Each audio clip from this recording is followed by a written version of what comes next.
Ladies and gentlemen, please take your seats.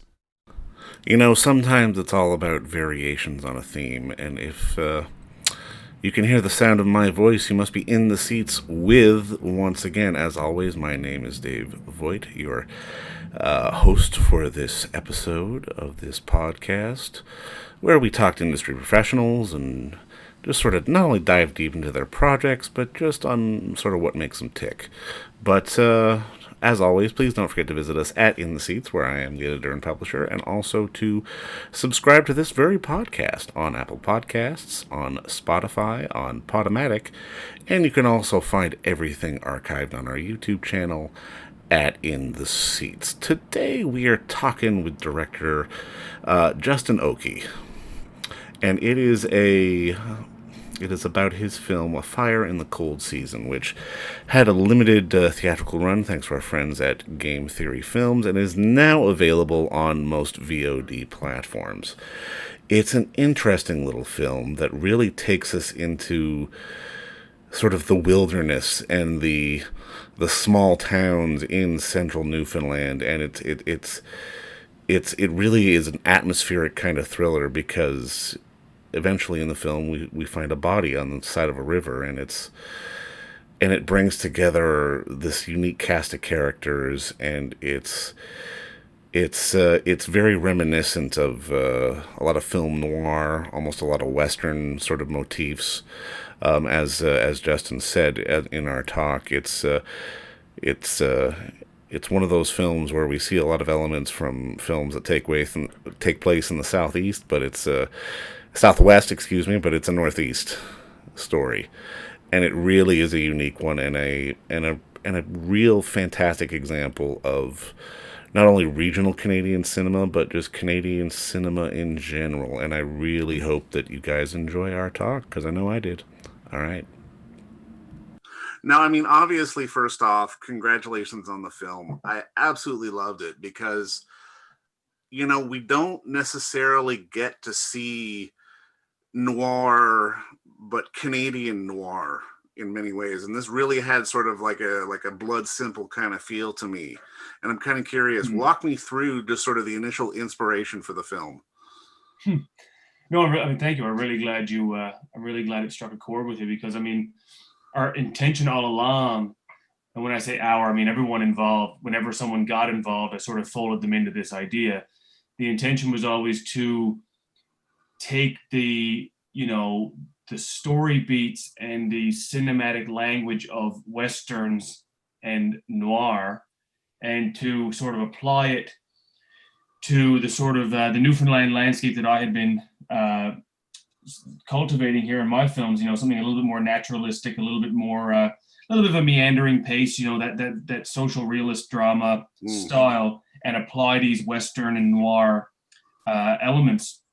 And ultimately that was the jump off for this film. It was, you know, how can I turn a sad sack, sort of romantic, sort of dreary story into something a little bit more, Western nuanced.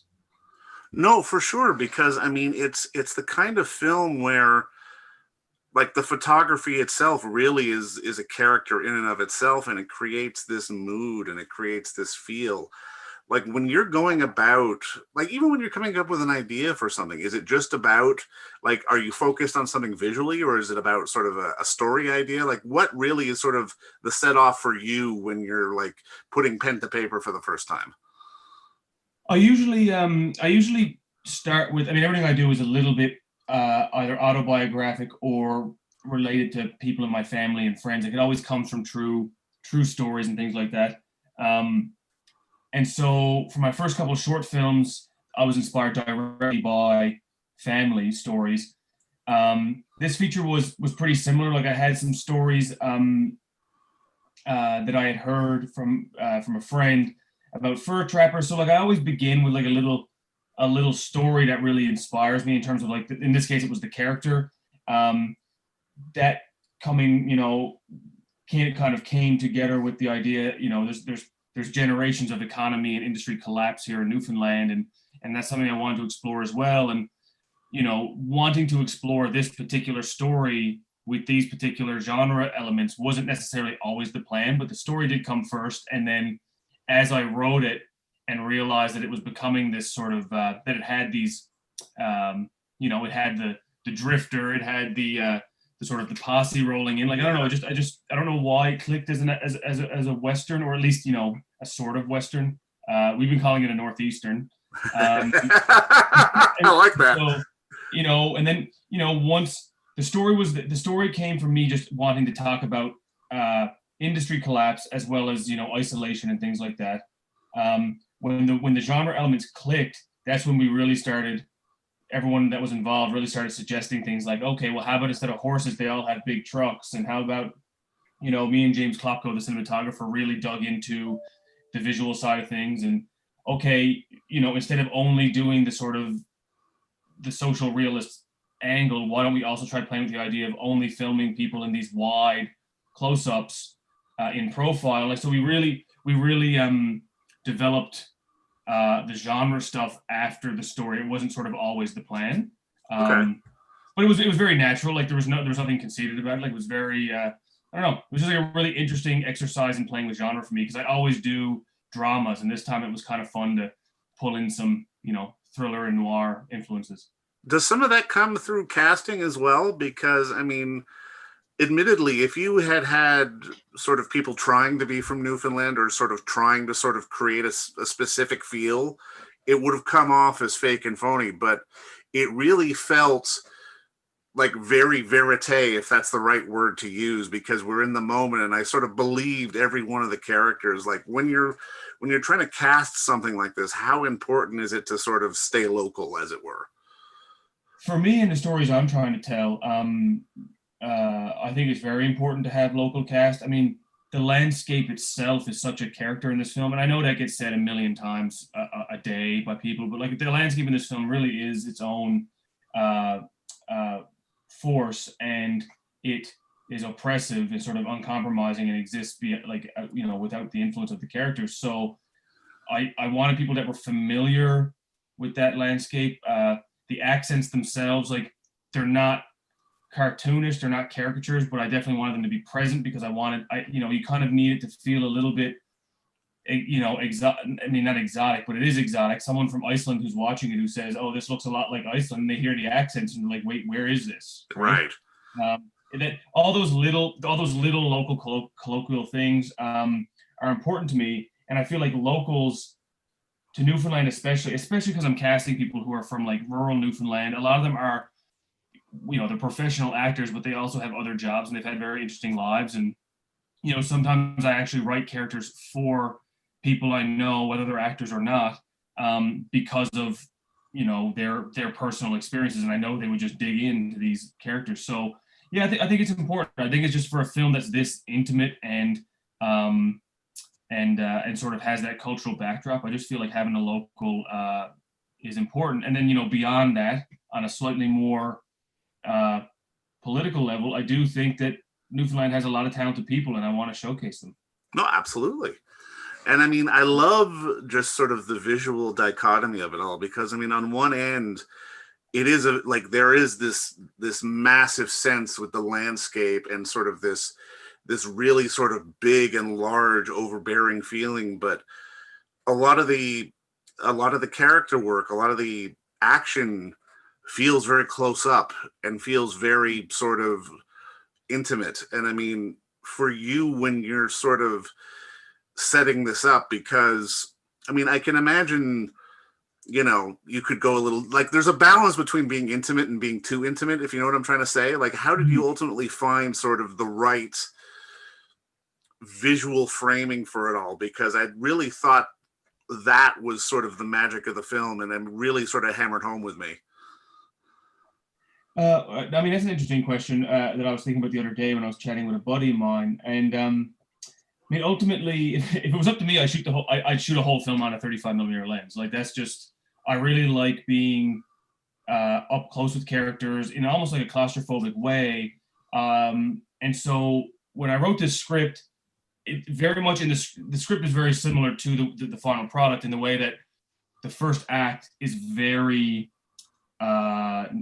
sort of action driven in terms of like, it's just a lot of description, a lot of landscapes, people doing things, and sort of getting into the routine of their lives. Second act is a transition, whereas the third act is when the genre elements really pop out. And with that in mind, when I started collaborating with, he's a longtime collaborator of mine, James Klopko. When we started working together, I really wanted it to come through. I wanted to start with that intimate sort of following the character, a little bit documentary realism style that him and I have done so many times before in my other work, and something that I was very comfortable with. And I wanted to slowly, as the film went on, to evolve into something more, soaked in neon lights and a little bit more stylistic and a little bit more controlled, because that's something that I'm not as familiar with. And I really relied on him to help me with that, because I knew the stuff that I was comfortable with was going to work. But, the other stuff is so stylistic and relies so heavily on him that we definitely came up with that language together. And he was very keen on, taking weird risks with me. Like, I always joke that when I work with cinematographers and musicians, I always ask these sort of ridiculous things, but then like the solution is really interesting to me. Like, I wanted to look anamorphic without shooting anamorphic. And then he comes back and says, okay, well, I have these pieces of glass with scores in them that create these like blooming streaky lights, just like anamorphic, but you don't get the issues that I have with anamorphic lenses. And it's like, great. And then that becomes like a very defining look for the film, like these really weird kind of bleeding lights and sort of ghostly lights. That happened quite naturally through these sort of like problem solving conversations. Same with, there's a lot of like ugly sodium vapor lighting, and I just love it. It's, I think at one point we actually had a street light, like a disembodied street light that we were putting places because it just had that ugly yellow light. And, it was just fun. It's fun to play, and I do rely heavily on my collaborators, because I think once I sort of let them into the thing I want to do, I'm very open to how they perceive it and how they want to go about it, and we try to work together that way. Now, I mean, correct me if I'm wrong, this is your second feature, right? Yeah, I've been saying 1.5 because my first one was so tiny. All right, fair enough. But I mean, my question to you is, when you get to sort of that, or second or 0.5, as it were, how much more freeing does it feel to sort of be able to experiment and to sort of try different things and sort of push your own boundaries after you've gotten that first one out of the way? Yeah, it is very freeing. I mean, the first one definitely came off as a bit of it was such a learning curve. And it's, I mean, your first feature, especially when it's that small, we had barely any money. It almost feels like just a prolonged short, right? Like you're learning how to tell a story, but you're still making all the same mistakes you'd probably make on a short. And, it's a very transitional period. This second feature, I was definitely more confident with my ability to sustain a story for the length of time. That gave me more time to try to learn about the different cinematic devices I was playing with, especially with genre. Like, it's its own language, and it's already established, and so to dabble with that takes quite a bit of trying and learning and experimenting. So I definitely felt like the best part about doing the second feature was that I felt just a little bit more confident that I could pull off the story and keep people engaged for 90 minutes, so I could focus on, more creative things.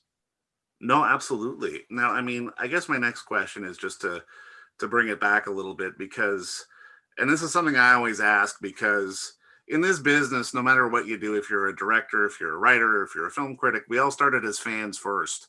Mm-hmm. And I'm kind of curious, is there a film or even just a moment in your sort of cinematic history that was sort of the definitive one for you to go, okay, I got to do this? I mean, I originally wanted to be an animator. Like, when I was growing up as a kid, I was always drawing. I wanted to be an animator. I wanted to make cartoons, that sort of thing. I can't tell you an exact film that sort of clicked. My transition to making videos and stuff in junior high and high school, that was all very organic. It was more that when I was in film school, I went to Ryerson in Toronto. When I was in film school, I'd already been in film for a couple of years. I wasn't feeling particularly inspired by it because it is, it's school. Project-based things weren't really inspiring. But then this is back when there was the Cinematheque over on the OCAD campus, that really skinny building in Toronto. And I remember going to see this film called Shadows of Forgotten Ancestors. Oh, cool. Okay. Yeah, the Perezhnov film, the Ukrainian film from the 60s. It's basically Romeo and Juliet, but in the mountains, these rural Eastern European mountains. And I think what sort of blew my mind about that, I'm like 18 or 19 years old, and I'd never seen such a I don't know, the film just like struck a chord with me because it was from this time period where everything was supposed to be so formal, especially from a country where everything was supposed to be so formal, and it was just really organic and strange, and the camera was so kinetic. And I don't know, that film for me, and it's such a cultural film. I mean, they took a very established story and made it so idiosyncratic and cultural. For me, that was like one of the first times I really clicked and thought to myself, like, oh, I don't have to be striving to make these sort of paint by numbers films. Like I can go through and finish school, and like I can try to make something a little bit more idiosyncratic. And I think for me that was like a big sort of aha moment. Well, and I mean, I love that you say that because that kind of dovetails into my next question. Because, I mean, historically, for years, with a lot of Canadian film, there has been sort of that self-conscious air of trying to be too Canadian. And while your story is very much a Canadian story, it's not sort of pummeling you people over the head with it by name dropping streets or geographical locations or things like that.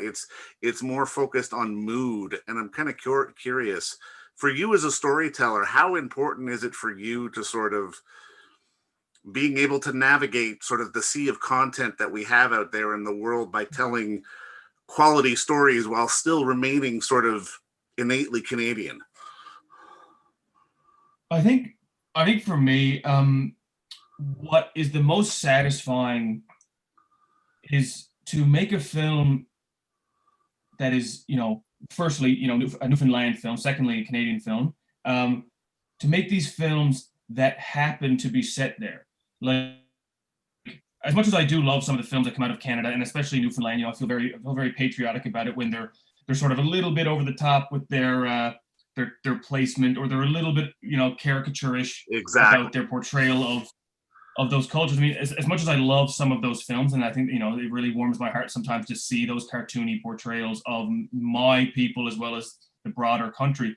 For me, what's most satisfying is setting a film somewhere like Newfoundland, never mentioning that it's Newfoundland, just letting it sort of letting the film steep in the culture and the landscape without ever having to beat anybody over the head with it. Because it's sort of like, for me, the film happens to be set there.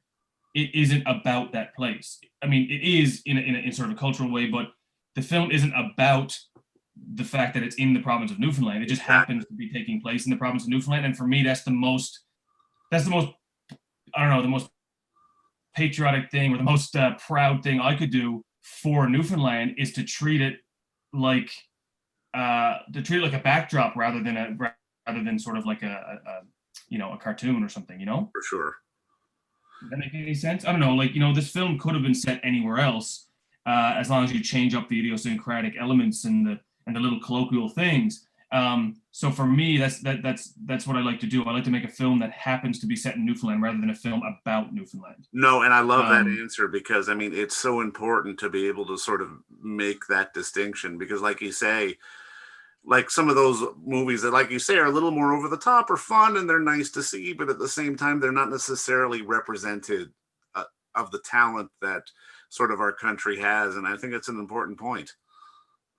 And sometimes it can get into self-deprecation. I mean, and that's fine too. Like, there's a lot of films that poke a lot of fun at Newfoundland that I think are fantastic, and they aren't a problem. I mean, I think there's a fantastic canon of Newfoundland films that are all very funny, very self-deprecating in some ways, very self-reflexive, and very, very critical at the same time. But That's not the kind of films I like to make. And I think Quebec does it really well as well. Like I think Quebec, there's such fantastic films that come out of Quebec that you don't even know they're set there. I mean, you know that they are because they're speaking from, in Quebec accents, or they're speaking Obviously, French, and you might recognize it. But I do find that it just happens to be set there, and the film has a universal appeal because of that. Because you're not hammering, people over the head with the fact that it's set here, set here, set here. It just unrolls, and you get to just sit back and enjoy it. There's no constant pummeling of the geography over your head. No, I 100% agree. Now, I mean, I guess my next question is, because I mean, independent filmmaking, it always takes a village. And I mean, I'm sure you spend most of your time focusing on the creative and setting up visual shots and things like that. But at the same time, I got to imagine there may have been other situations where you would have had to, help break down a set or do this or do that. Is there anything sort of in this whole process of making this film that you kind of learned about yourself because you just had to do it? I mean, I'm definitely used to wearing many hats on these productions. I never really have a problem, doing anything. Whether I mean, I came from a background of being at Ryerson and just helping everybody on every set. So I might have been directing on my little short, but then I was also coiling cables and lugging craft around on the next short. So like, I feel like there's no room to be too proud to help, at least in my head. Yeah. So I'll usually do whatever. I have no problem, driving people home after set, or like lugging coyote carcasses around, to and from set, or whatever I had to do. This film was no different. Like I didn't feel like there were no surprises where I was like, oh, I got to help with this. Like I just did whatever had to be done, and it doesn't really bother me. If money isn't an object, what's the bucket list project for you? If money was absolutely no object, I would love to do. There's a very popular story here. The book is called Death on the Ice, but it's about a tragedy back just about 100 years now, where a bunch of Newfoundlanders went out seal hunting, and just through the jigs and the reels and a lot of miscommunication with the merchant ships and stuff, they all got stranded on the ice, and just hundreds of people perished out on the ice, just sort of next to their boats, but far enough away they couldn't see them. And that story, I mean, it would need so much money, but it would just be I think it would be it's a very harrowing story, and it's so close to so many Newfoundlanders. I mean, I have family members that died during that tragedy, so I think if I had absolutely any amount of money, I could do that story justice, because it really wouldn't be done properly without the money. That'd be really interesting. Now, I mean, I guess just to put a bow on this, if there's a film or television series or even story about sort of Newfoundland that you would say is the most representative, or at least maybe the most honest, that you could recommend to people, what would it be? Oh, you're gonna put me on the spot. That's a hard one, because there's so many that I think in different ways are honest. I mean, oh, that's a difficult one. I don't know. I think for me, I mean, again, this might not be the I might be sidestepping your question a bit here with this one, but I think films like The Rowdy Man are a great example of Newfoundlanders who are just like these, they just are desperate to tell these stories. Newfoundlanders are storytellers by nature. This film is just, a little bit vulgar, a little bit more adult than I was used to seeing when it comes to Newfoundland content. I think when I saw that film, I think I watched it on YouTube like 10 years ago. I thought to myself, like, this is a rowdy Newfoundland story that you don't see when you're watching, CBC on Sunday, Right. It's not an episode of Land and Sea, which I love, but it's definitely not an episode of Land and Sea. And I think The Rowdy Man was kind of interesting. It sort of captures the sort of, the title is Rowdy, but it captures the sort of piss and vinegar of rural Newfoundlanders. I think that's kind of fun. That one comes to mind. Well, you know what? I mean, I think that's a good note to end on, because I mean, I look forward to not only seeing more films from you, but more films from like other filmmakers across the country that are really trying to give sort of interesting yet still, honest depictions of the place that they came from, be it visually or be it character driven or what have you. And I think this film really does that. And I just want to say congratulations again, and thanks for the time today. I really appreciate it. Thank you. No, I really appreciate that. I appreciate the kind words, and yeah, I'm also very excited about the influx of regional filmmaking in Canada. It's really exciting. No, it's a beautiful thing, man. I can't wait to see more, and I can't wait to see what we have next.